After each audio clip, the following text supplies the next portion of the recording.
को supreme court में न्याय की देवी की पुरानी प्रतिमा के स्थान पर नई प्रतिमा को देखा गया। मूर्ति की आंखों पर बंधी काली पट्टी को हटा दिया गया है।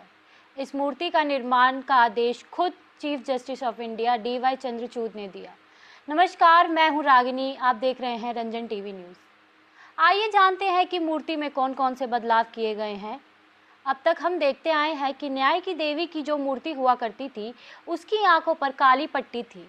अब यह पट्टी हटा दी गई है, जिसका उद्देश्य यह बताना है कि कानून अब अंधा नहीं रहा और हाथ में तलवार की जगह पे संविधान की पुस्तक को रखा गया है, जिसका अर्थ है कि कानून संविधान के हिसाब से न्याय करेगा, लेकिन हाथ में तराजू को नहीं बदला गया है, जिसका अर्थ है कि कानून सबके साथ समान व्यवहार करता है और आगे भी करेगा। मूर्ति के वस्त्र में भी बदलाव किए गए हैं। मूर्ति को साड़ी पहने, माथे पर बिंदी, गले में ज्वेलरी, कानों में झुमके और हाथ पे मुकुट पहने देखा है। आइए जानते हैं क्या है न्याय की देवी का इतिहास। न्याय की देवी की अवधारणा बहुत पुरानी है, जो प्राचीन ग्रीक और मिस्र के समय से चली आ रही है, परंतु सबसे नज़दीकी तुलना रोम की देवी जस्टिया से की जाती है। इनके नाम से ही जस्टिस शब्द की उत्पत्ति हुई है। देवी को प्राचीन समाज में सत्य और व्यवस्था का प्रतीक माना जाता था।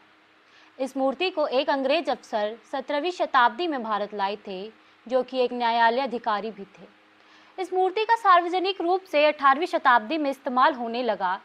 भारत इसे आज़ादी के बाद भी अपनाया रहा। इंडिया टुडे की सीनियर रिपोर्टर नालिंदी शर्मा के मुताबिक ये मूर्ति अप्रैल 2023 में न्यू जज लाइब्रेरी में लगाई गई थी। नई मूर्ति लेकिन एक साल बाद 16 अक्टूबर बुधवार से चर्चे में आ रही है। तो क्या अब न्याय की देवी की आंखों से पट्टी हट जाने के बाद भारत की न्याय व्यवस्था सुधारी जाएगी? आपको बता दें कि इस वर्ष का अर्थशास्त्र क्षेत्र में नोबेल पुरस्कार Daron Acemoglu, Simon Johnson, James Robinson को संयुक्त रूप से खराब कानून व्यवस्था के सामाजिक प्रभावों पर ही दिया गया है। इसलिए आगे ये देखना आवश्यक है कि भारतीय न्याय व्यवस्था में कितना सुधार हो पाता है, या फिर सरकार सिर्फ मूर्तियां लगाने और उन्हें बदलने में ही यकीन करती है। धन्यवाद। अब विदा दीजिए रागिनी को और देखते रहे रंजन टीवी न्यूज़।